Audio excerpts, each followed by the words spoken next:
And good evening. I'm political editor Dennis Welch. This is Politics Unplugged, and the race for Kyrsten Sinema's Senate seat could have massive implications for the balance of power in Washington. Pinell County Sheriff Mark Lamb is one of those Republicans running for that seat, and he joins us today to talk about his campaign.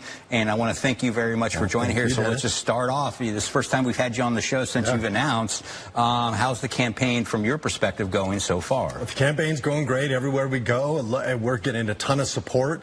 We're raising money, not as much as we'd like to. That's always, I don't think anybody raises as much as they'd like to, but we're doing great. We're getting all over the state. I got the miles on the vehicle to prove it. But everywhere we go, we're getting a great reception. Now, I know you're saying that the campaign is going well from your perspective, but some of the numbers that we're seeing now, saying that it may not be going that well. You brought up fundraising out there. You look at some of the latest polls out there. We just had one the other day that showed you trailing Kari Lake by a lot. The fundraising numbers haven't been as robust as obviously you would like. I'm sure Kari Lake is going to be able to bring in a lot of money. We've seen Ruben Gallego, that's a general election thing, but we've seen Ruben Gallego raise upwards of $10 million, I think, this year, or something, or close to that.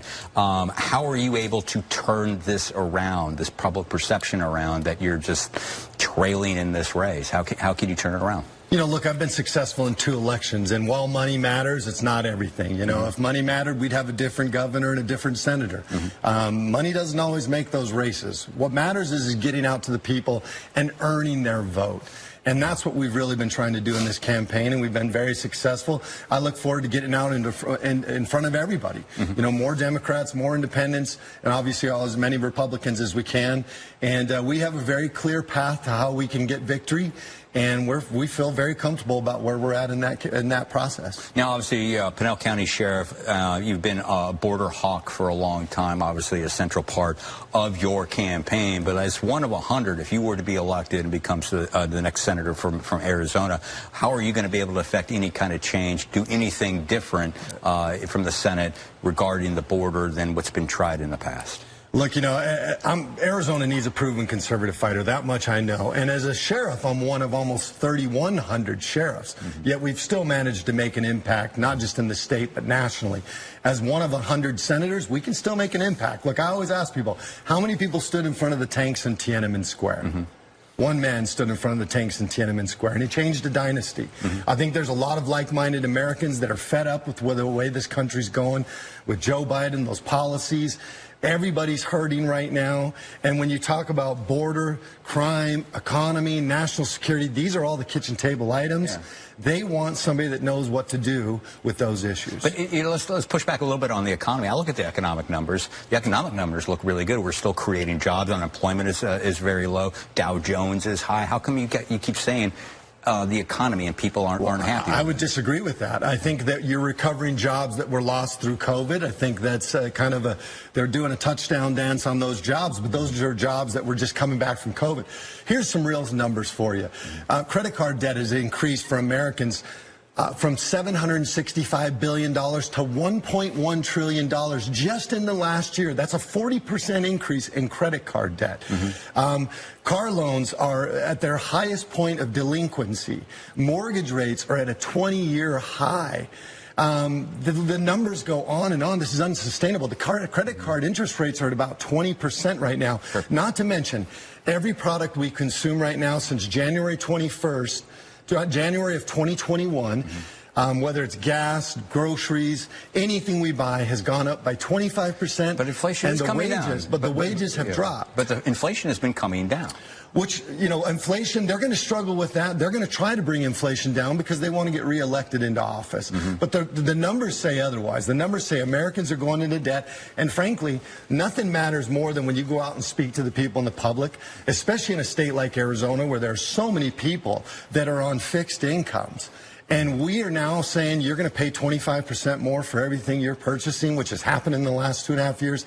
It's unsustainable, and I'm telling you, the people of Arizona and America are not agreeing with Bidenomics. It's not working. All right, and two, I mean, you're eyeing a Senate seat here, so you're going to delve into a little bit of foreign policy issues. Now we see 2 wars. We see one in the Middle East, and we see one in Ukraine. Do you support funding for both of those efforts? First of all, we're in those wars right now because of the weakness shown from this administration, and that started on the southern border. When they failed to secure our southern border, we sent a message to the world. How does the southern border have anything anything to do with that. We sent a message to the world that we can't even control our southern border. How are we supposed to stop people from invading Ukraine or invading Israel? Look, like many Arizonans and Americans, I don't think we should be sending any more money to Ukraine. We need to stand with Israel. We need to help Israel in this fight to demolish terrorism in this world. But we've got our own issues right here at the southern border as well. We need to spend some money there because terrorism is coming into this country. It has been coming in. We've already let the devil in the back door. But not funding the Ukraine war, isn't that somehow some sort of tacit support for an autocrat in Russia and Vladimir Putin? Look, we've got to stop Putin, get him out of Ukraine, but we can't just continue to send money. It takes money to do that, though. You can send equipment. You don't have to send money. And look, Joe Biden has bungled this thing from the start. We got to be real with it. He has not done a good job with that whole situation. And now you've got the leader of Ukraine coming back and begging Americans, saying, give me more money, I'll pay you back. That should be a red flag for every American. It should be a red flag for you. We can't just keep sending money. And I'm telling you, I'm speaking what Americans are telling me every day, what Arizonans are telling me every day. We can't be the savior for the world. We got our own issues here in America, and it starts right at the southern border. So your chief opponent in the primary, Carrie Lake, I want to get your thoughts on that. We've seen a lot of reporting over the past week that she is somehow trying to pivot, trying to be a moderate now and reaching out to moderate Republicans, in the party, people who supported John McCain and those types of folks. First of all, let's get your thoughts on what do you think about those types of Republicans? What do you think about John McCain's legacy and his supporters? Well, I don't distinguish them. I just think they're all Republicans. They're all Arizonans. Independents, Democrats, Republicans, they're all Arizonans. I'm trying to understand, what do we need to do to fix Arizonans' daily lives? How do we protect them? How do we deal with the concerns they have for rising crime? How do we deal with their concerns they have for national security, whether their families are safe? How do we deal with the economical concerns? That is what I'm focused on. And I have no doubt that I'm the only candidate in this race who has the experience fighting many of these issues on a day-to-day basis. And if I didn't think I was the best candidate for this job, I wouldn't be in this race. But I think we're going to win, and we're going to take this state back. And final issue here for this segment: where are you on elections? Do you think that the 2020 and the 2022 elections were fair, accurate in Arizona and across the country? Look, we got problems with our elections. I think everybody agrees with that. From both sides, Democrats, Republicans have all expressed concerns about the way the elections go. And I have done everything I can as a sheriff to try to do what my within my bailiwick, what can I do to secure those elections within Pinal County?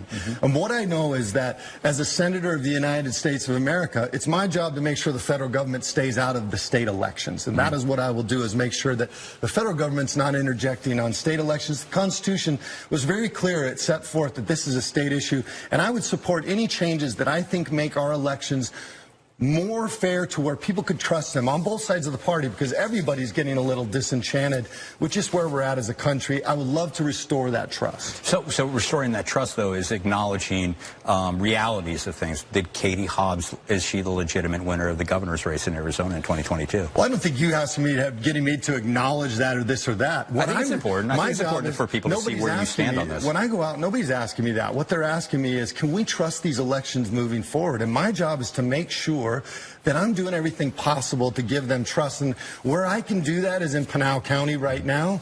And I hope to be able to look at how we do that on a national level. But it starts by making sure the federal government's not involved in our elections here. All right, going to have to end it there. Sheriff Lamb, thank you very much for coming on the show and talking about your Senate run.